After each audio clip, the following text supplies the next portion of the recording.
أعمالكم ويغفر لكم من ذنوبكم ومن يطع الله ورسوله فقد فاز فوزا عظيما فإن صدق الحديث كتاب الله وخير الهدي هدي محمد صلى الله عليه وسلم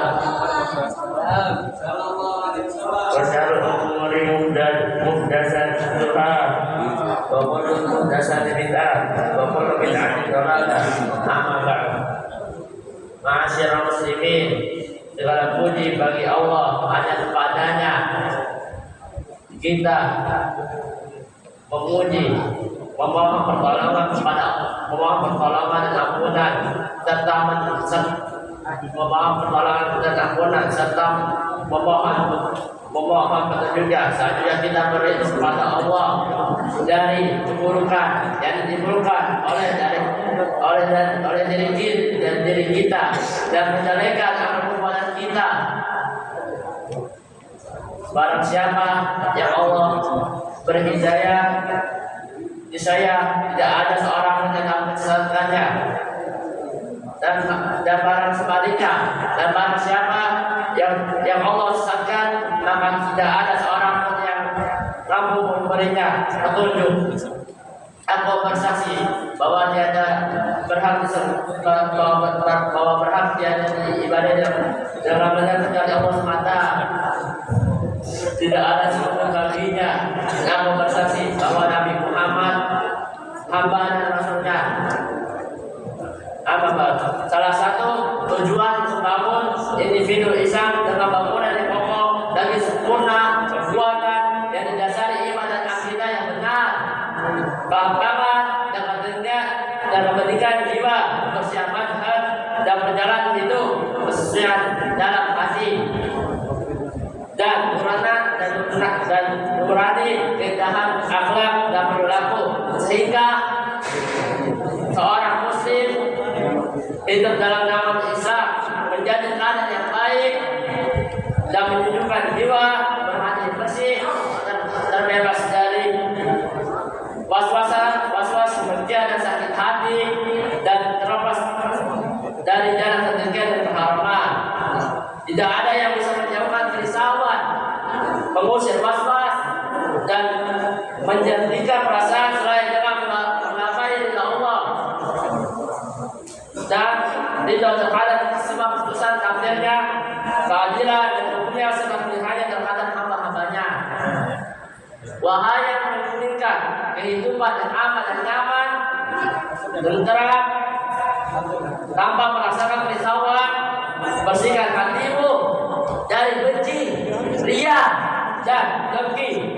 Benci di dalam bagaikan belenggu pada leher diri kita sendiri. Pribadi-pribadi yang memiliki tabiat budaya ini merupakan fondasi dasar bagi masyarakat, teladan bagi umat Islam sejati, di mana Islam menyerukan agar masyarakat saling berbahu menegakkan bangunan kokoh dengan mengibarkan bendera kecintaan dan keselamatan, kasih sayang lebih mengutamakan orang lain daripada keselamatannya sendiri, menyatukan antara para pemeluknya dengan jalinan cinta, kasih sayang, menolong jauh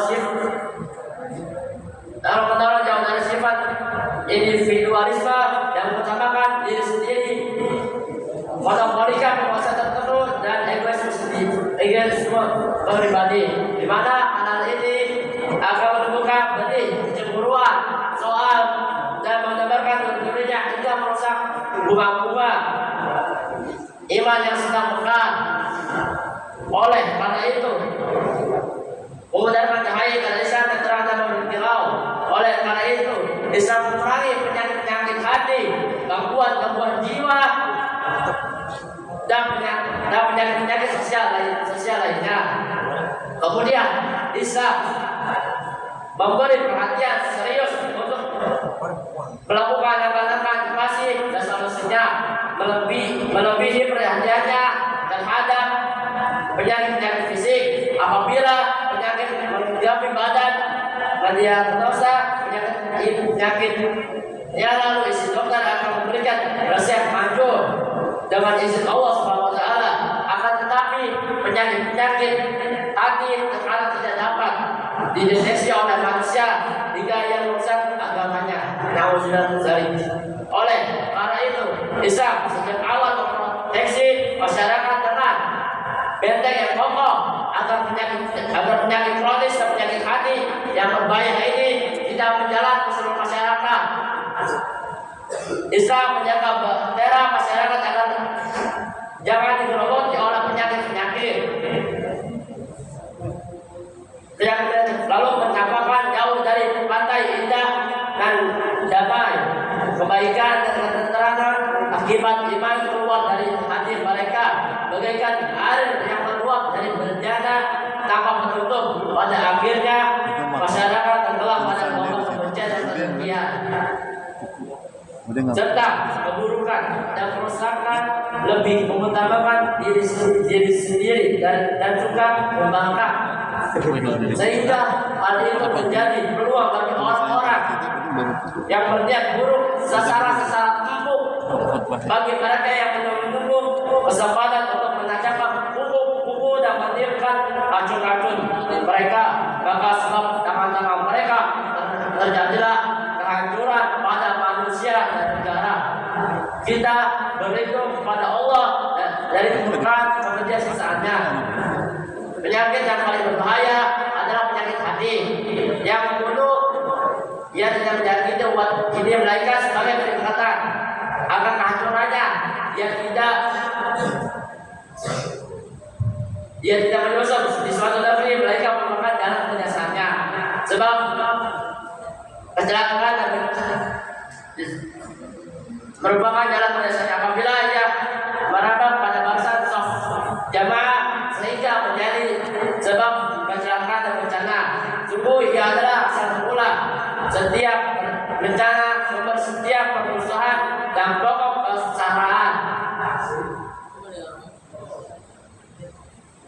Jika syaitan menebaskan senjatanya yang terputus dan pedang banyak dalam hati manusia, niscaya hati akan hancur. Apabila itu ditebaskan kepada masyarakat, niscaya mereka akan tercerai yang merusak kasih sayang, memutuskan dari kecintaan, menghancurkan ikatan-ikatan kerabatan, menebar benih kebencian dan permusuhan dan pertikaian, bahkan mengikis habis agama, masukkan dunia serta menuntaskan waktu-waktu kebaikan di antara orang yang beriman. Wahai hamba Allah, ketahuilah bahwa penyakit itu adalah rasa yang mengharapkan hilangnya nikmat Allah dari orang lain dan tidak menyukai sampainya kebaikan kepada orang lain. Ini adalah sifat tercela, membutakan pemiliknya dari keutamaan kebajikan, membawanya kepada jalan kerendahan hingga membunuhnya dengan cara menuntaskan. Alangkah indahnya sifat ini. Semoga Allah membunuh sifat hasad dari kita yang senantiasa menandakan pemiliknya hingga membinasakannya. Assalamualaikum warahmatullahi wabarakatuh.